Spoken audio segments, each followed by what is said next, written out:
My name is Irvin Rosenfeld. I live in Fort Lauderdale, Florida. I am the longest surviving federal medical cannabis patient in the United States. I have a severe bone disorder called multiple congenital cartilaginous exostoses and a variant of the syndrome pseudo-hypoparathyroidism, which means I have bone tumors growing mostly outwardly on the long bones of the body, pressing the nerves and the veins, making it very painful, potential for hemorrhaging. What the cannabis serves for me is serves as a muscle relaxant. With the muscles going where the tumors are eased, so I don't tear them as easily. The veins are eased, so I don't tear those. The bursa or sac of fluid over each tumor, less inflamed, that is, less chance of becoming malignant, serves as an anti-inflammatory. And then my right ankle, the tibia and the fibula is fused by a tumor, and there it's pain. And cannabis works as an analgesic. The second disorder I have means that my tumors should grow forever, and I should develop new ones at any time. I've not developed a new tumor or an existing one grow for the last 35 years. I attribute that to my cannabis. So, where would your life be right now if you hadn't had cannabis? if I hadn't had cannabis, I would most likely, if I was still alive, would be most likely homebound. I would be probably not ambulatory. I'd be in a chair. I would probably not be working, so I'd most likely would be on medical disability. And I wouldn't be as happy as I am now with having the right medicine. Why is it so important? You've got yours. Why is it so important that you reach out to other people? Why it's so important that I reach out for other people is, if it were not for the grace of God, there go I. When you have a devastating disorder, you want to make something good come out of something bad. And my disorder sucks. But when I think of the millions and millions and millions of people that I've helped educate since the 70s, when I think about all the people now that aren't suffering, it makes me feel good that I've done something. But in the same breath, I think about all the people that are suffering still, aren't in one of those 14 states that can't get their medicine. People that are going blind today because they don't have medicine for glaucoma. It's sad.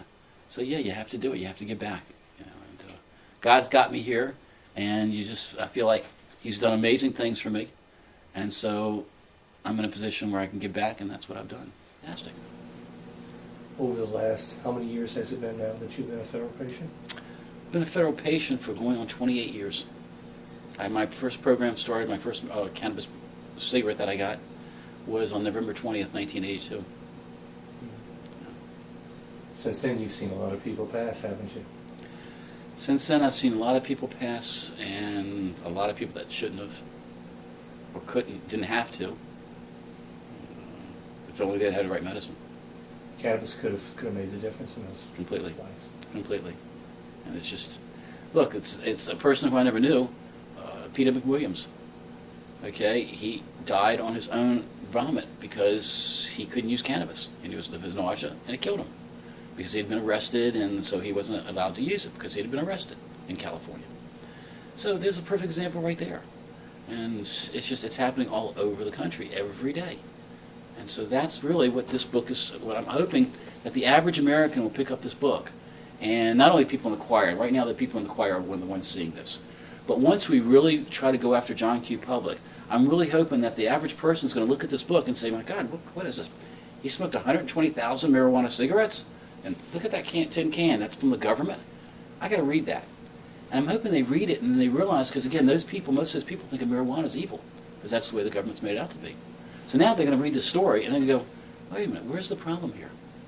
And hopefully that will change the average individual, not just us in the choir. And we can finally get laws changed, and hopefully on a national level, if not, at least state by state. So that's what's important to me. I'm tired of fighting this battle. Some people think that it's, you enjoy the fame, let's say, or the notoriety.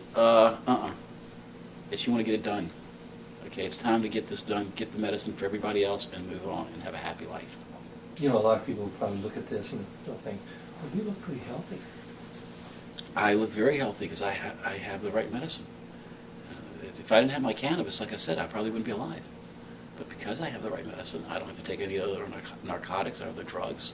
All I use is this, 10 to 12 times a day, and it works. So I'm living proof that this is not the hysteria people make it out to be. That that really is a medicine. It helps, and it's something that people actually can grow, and that's the danger. Because people can't make money off something when people can grow their own. And the pharmaceutical industry doesn't like that.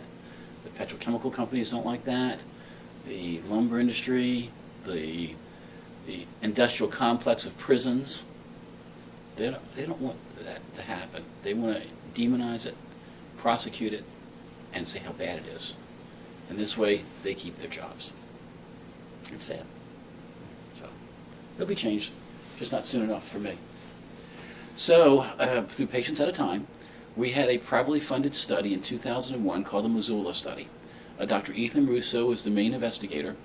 Myself, George, Elvie went to Missoula, Montana, and there we had 2 days of intense testing. They did brainwave testing, IQ testing, respiratory, MRIs, the brain, blood work, you name it, they did it, the whole gamut. And the funny thing, the surprise, is we were all three perfectly normal. They then went to Barbara Douglas's and her house and ran all the same tests, but at her house, because she wasn't able to come to Missoula. And she was perfectly normal too. So before the study was done, then when I would talk to people that were against me, or against this issue, and they would say how bad marijuana does. It kills brain cells. It does this. It does that. And these are knowledgeable people. They're not dumb, okay? They have high IQs. This is what they believe. So I would come back and say, well, if you truly believe that, how do you explain me? They go, that's easy. You're the 85-year-old anomaly. Man, that smokes 2 packs of cigarettes a day, has since he was 13 years old, and he says, what do you mean cigarette smoking causes lung cancer? Look at me. That's what you are. Okay, that was their argument. It was hard for me to defend that. After the Missoula study, when the 4 of us now were perfectly normal, and I use that same thing, I'll then say to them, you know, isn't it lucky that the only 4 people in the country that wouldn't be harmed by marijuana are the only 4 that are getting it? Thank God, no one else is getting it, because everybody else would be harmed, but the 4 of us, we haven't been harmed, we're fine. And we're the only 4? I said, do you really want to believe that? I said, so now they can't throw that in my face anymore, because we've done the studies.